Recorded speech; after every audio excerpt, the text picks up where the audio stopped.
بسم اللہ الرحمن الرحیم۔ شروع اللہ کے نام سے جو بڑا مہربان نہایت رحم والا۔ محمد اسجد کو دعوت دیتا ہوں کہ وہ آئیں اور آ کر اپنے مافِ ضمیر بیان کریں۔ محمد اسجد، کلاس ثانیہ۔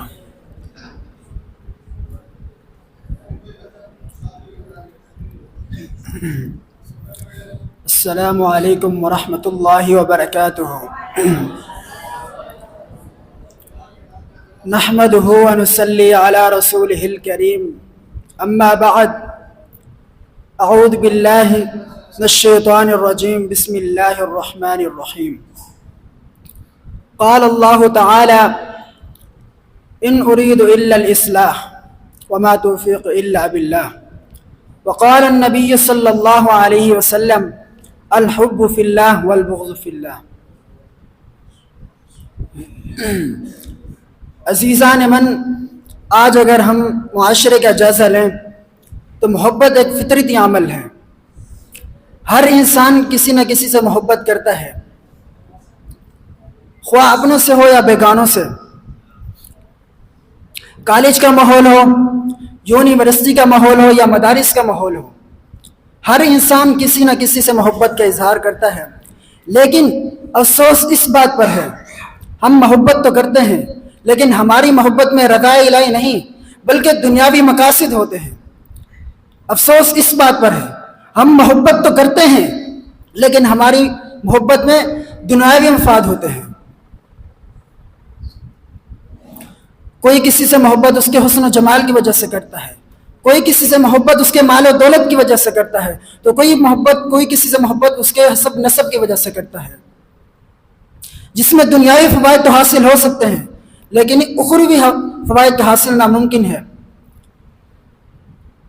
ذی وقار دوستو، تو آئیے، ضرورت ہمیں اس امر کی ہے، جیسا کہ نبی علیہ السلام کا فرمان ہے: الحب فی اللہ والبغض فی اللہ۔ جو رب کی زمین پر رب کی خاطر ایک دوسرے سے محبت کرتے ہیں، رب کائنات عرش پر اس سے محبت کرتا ہے اور اعلان کرتا ہے، جبریل جواب آتا ہے: جی رب کریم کیا حکم ہے؟ اللہ تعالیٰ فرماتا ہے: اس بندے سے محبت کر جس سے میں بھی محبت کرتا ہوں۔ تو جبریل علیہ السلام بھی اس بندے سے محبت کرتے ہیں۔ رب کعبہ کی قسم، میرے آقا علیہ السلام فرماتے ہیں، وہ شخص، یہ خوش نصیب شخص، عرش والوں کا ہی نہیں بلکہ فرش والوں کا بھی مقبول اور محبوب بندہ بن جاتا ہے۔ دوسرا فائدہ اس کا یہ ہے، میرے آقا علیہ السلام فرماتے ہیں، دوسرا فائدہ یہ ہے کہ میرے آقا علیہ السلام ایک جگہ اور ارشاد فرماتے ہیں: وَرَجُلَانِ تَحَابَّا فِي اللَّهِ وَتَفَرَّقَا عَلَيْهِ وَاجْتَمَعَا عَلَيْهِ۔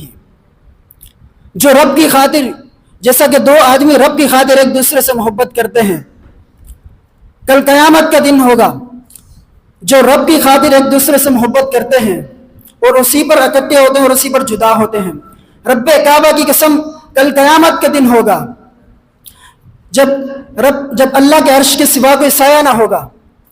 اللہ رب العالمین ایسے لوگوں کو اپنے عرش کے سایہ نصیب کریں گے۔ اللہم اجعلنا منہم، آمین۔ اے اللہ ہم سب کو انہی میں سے بنا دے۔ وآخر دعوانا ان الحمد للہ رب العالمین۔